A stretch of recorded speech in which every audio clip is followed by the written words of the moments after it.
Hey guys, it's Jason here. Welcome back to the channel and welcome to another video. Today we're going to be upgrading my Hobao Hyper MTX. Now clearly you guys can see the body. That was clear. I painted it kind of a green, silver, black with a little bit of blue. This green is the same green that I had on my Hyper MT Plus 2 body that I had painted. If you guys remember that one, it was kind of a white body with like a strip of different colors going through it. And I always really dug that green. It's got kind of a cool pearl in it. So I wanted to do something on this body where the green kind of stood out more, but I also didn't want the whole body green. So that's why we've got a little bit of silver, a little bit of black, a little bit of blue. I think it looks really, really cool. Obviously, guys, you're going to see that later on the truck. But we've got, guys, a few optional parts that some I consider to be kind of necessary if you've got a Hobao Hyper MT Plus 2 or the Hobao Hyper MTX. And some of the other parts are not so needed, but kind of nice to have. So obviously, guys, these are the arms that I'm talking about. These parts I consider necessary. So on my original Plus 2, I had changed these way early on into having the truck. So I never actually had any issues with the stock ones because I did these ones right away. However, on this truck, and you will see guys later in the video, I have broke one of the stock plastic ones. So again, in my opinion, guys, these are kind of a necessary upgrade that you're going to want to pick up. These parts over here, these are the wheel nuts, guys, that have these little screws in them. So how these things work, and I will, guys, be installing them in the video, but you remove the little, sort of that little grub screw that goes in the axle that holds the pin in, and you put on the wheel nut, and then this screw itself, guys, holds the wheel nut in, but it also tightens up against the pin. So it's kind of a neat setup. I've kind of wanted to have this for a while. I've wanted to use it for a while, so I'm going to be using it today, guys, on the MTX. We've got this chassis brace. Now, this chassis brace, again, guys, I had on my Hyper MT Plus 2. It was kind of a good part to have on that truck just because of the longer chassis, and there's areas in the chassis where it could have used a little bit more support. But with the MTX being that it's a lot shorter of a chassis, 70-75 as well, I'm not sure if it's needed. But again, I was putting it in order and I thought, hey, I do like the part. I even just like the way it looks. And obviously, guys, adding a little bit more support is a good thing. The other part, guys, I have that I will not be adding today. These are Hobao's HD gears. So these will work in many Hobao models from the MT Plus 2, SSTE, MTX, VS2, all that kind of stuff. They're all the same diffs. These are their HD gears. Now, I have them in my MT Plus 2. I did that because at the time I was working on another vehicle, not on a Hobao, and I'm not even going to name what it is, but I was having issues with the diffs and all the gears and stuff. So I just kind of thought, you know what, I'm going to get these for the MT Plus 2 right off the bat. I don't have them in my SSTE. I did not have them in my VS2. And I have not, obviously, guys, installed them in the MTX yet. And I've not had any issues either. So I think for a while, guys, I'm just going to continue running the stock gears, not worry about those unless I have to. If all of a sudden maybe I switch to big power or something like that, maybe at that point, guys, I'll get them installed. But what we're going to do is we're going to start off with, we're going to get the body off, those wheels and tires off. We are going to install the arms, so these upgraded arms for the steering knuckles, and then we'll move our way along into the brace and into the wheel nuts.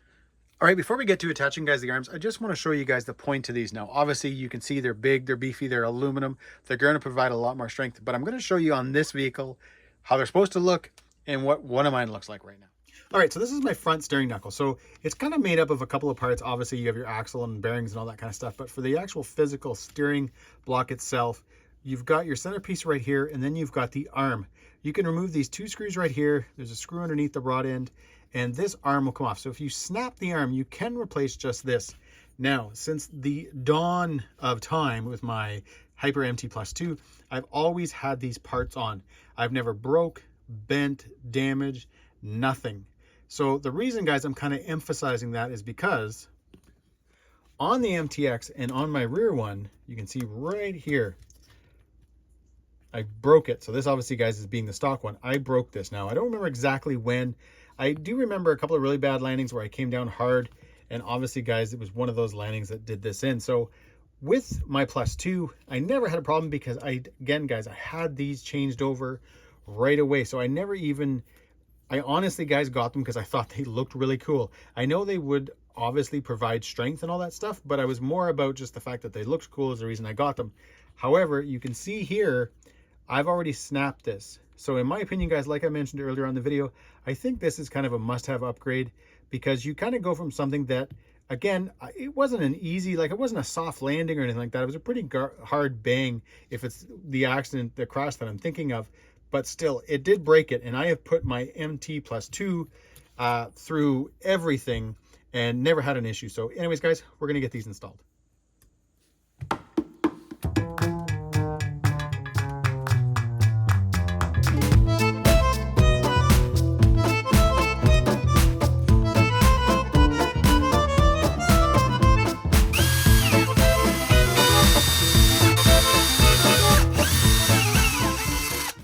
All right, you guys can see now between the upgraded one and the stock one, this one here just attaches kind of to the steering block with the rod end. This is your only material, that's it. Where now when you look at the front one, you can see it attaches here, but it's got all this material. So it's got all this aluminum material in here, all the way around, and comes back in on this side. So there's a lot of support. There's a lot to absorb impacts here. The one thing though, you guys do have to be aware of, and I'm going to kind of zoom in to show you. Now, because of the way this arm works, guys, you have this material right here. Now, obviously it adds a ton of support and it works very well. But what happens now is that if you have a rim, let's say that where the 17 mil is, where your hex is, if there's a lot of material in here, it's not going to clear this. So you have to have something like with the Hobao rims, for example, you can see it's kind of open all through here. I can kind of run my screwdriver around. That allows for this rim to sit on no problem. So you can take one of the stock rims, put it on, and you can see it spins no problem. I've had other wheels and tires. I'm just thinking now what they were. I think they were my RC four-wheel drive Dixie Peck rims. And just with the way the hexes were on that and the way these mounts are, it didn't allow the tire to turn.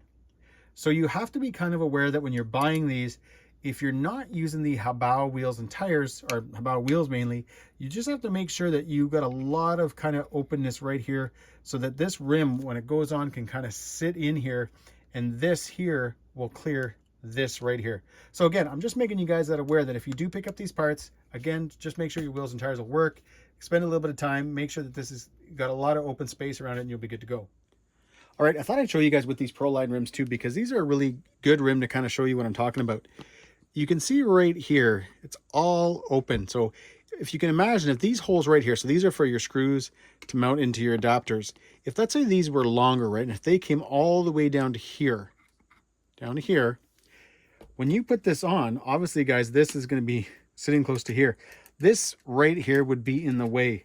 But because of this clearance right here, something like these are the Proline DeMonts. Now, both these and the MX-38s are the exact same rims.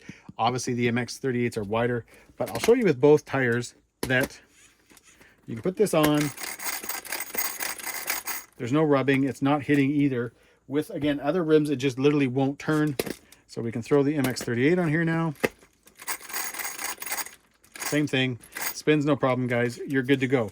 I've actually ran these tires, guys, on this truck, and I do like them. They're a little bit smaller than the stock tires, but I still enjoy them, and I do like the tread pattern. All right, guys, in typical fashion, I went ahead and mounted the other three. And you know what, guys? I'm just going to say it. They look awesome. They look very beefy, and they are a great-looking part. But I also believe, guys, like I've mentioned multiple times, I think they're kind of a must-have upgrade. The MTX and the +2, for that matter, are very beefy trucks. They're very hardcore. You're going to be able to put them through a lot of abuse. This is one of the minor kind of sort of weak links to the truck. So you know what? Just get those, get them upgraded. You'll be good to go. I know another part that comes up right now is the shock shafts. I haven't had an issue with the shock shafts yet. The mine are still good to go. My shocks still move freely, but I do have multiple pairs, guys, of the ones that come on the +2, which is what some of the people have been upgrading to. So either way, for now, guys, we've got the arms installed. They look good. They're going to do their job. We're now going to move on to the brace. All right, guys, so this is kind of funny. I went ahead and installed the brace. Now, while I was installing the brace, I kind of flipped the truck over, started looking at it to mount the brace, and I just finished. I got all 4 screws in, and I was looking at it thinking like, man, that just looks funny. Like I know this is a shorter chassis than the +2, but I thought, wow, it seems so snug in there. And then I stood here and I saw the servo and realized that I had the front and the reverse, or the rear reversed, and I put the brace at the back. This brace, guys, is designed to go up here. It's to support over the servo, over the front drive shaft, and again, where there's kind of a bigger gap in here. But the reason I'm showing you guys my mistake is that if you wanted, you could purchase 2 of these and have one here and have one here. That is a ridiculous amount of bracing and support. you already have this wicked C style chassis 7075. You've got that big beefy motor mount in the middle, which guys, again, provides a lot of support. But now, and I've never even tried this guys on my Plus 2, you could potentially guys have a mount here and a mount here. So I am not going to remove the one off my Plus 2 because I like that truck the way it is and I'm not touching it. So I'm going to remove this and put it where it's supposed to go.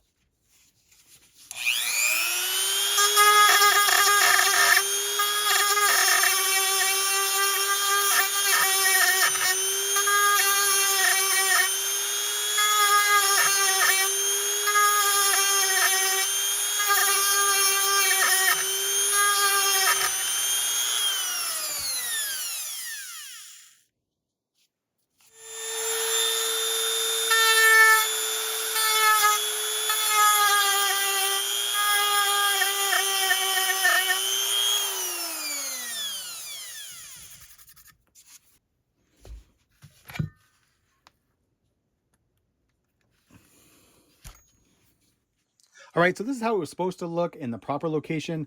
It obviously, guys, provides a little bit of support for the chassis, but as well it provides protection for your center drive shaft, your servo, and all that kind of stuff.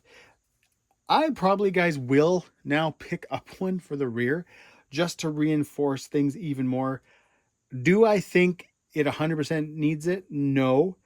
Again, 7075 with this new C style instead of the rounded edges.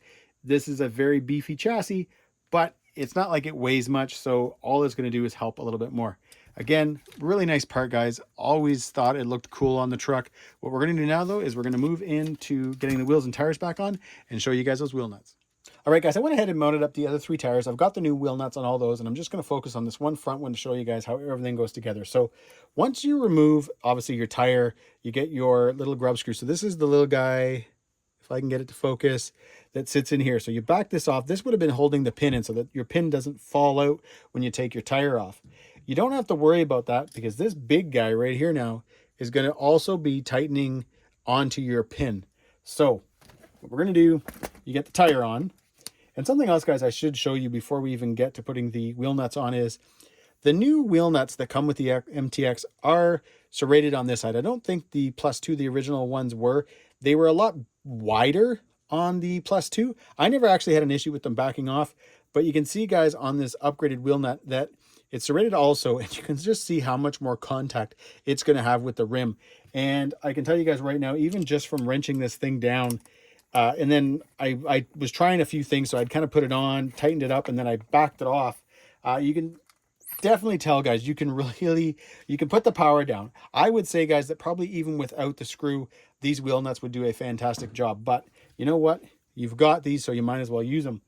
I'm going to put a very little bit of Loctite on it. I don't really think it needs much at all because, again, the wheel nut is what's doing the support. It's what's doing, guys, the tightening. It's what's going to be holding the rim in place. This just kind of keeps the actual wheel nut from moving at all. But we're going to screw that in. And guys, there you have it. These aren't going to go anywhere. Plus, I think they look really cool. You don't have to worry about the pin itself actually dropping out either. I know some people might be saying, oh, well, you removed this grub screw, now the pin's going to fall out. You got to remember, this tire is not going to be falling off at all. So as long as you're at home, you're on your bench, hey, if the pin happened to drop out because you forgot that once you remove this, there's nothing holding the pin in, hey, you're going to be on your bench, you're not going to have a problem. But again, guys, I don't see that happening. The pin does sit very snug within the wheel hex. All right, guys, last but certainly not least is to drop my new body on. Again, this is a MTX body, guys. You buy them clear. I just painted it up this way. And there we go. Loving the green. I was going to play it safe with the blue chassis and do something like maybe with orange or something like that that would kind of really work off the blue. But again, guys, I really like the green, and I actually, guys, think this looks really, really cool. What I'm going to do now is I'm going to take the truck outside, grab a couple of pics, and hopefully get out and enjoy it soon. I've got to do some kind of waterproofing with the receiver box and all that kind of stuff. That's why you haven't seen this truck driven pretty much at all since we've gotten the snow, but it's going to happen soon. But anyways, guys, if you enjoyed this video, give me a big thumbs up, please subscribe, and have a great day.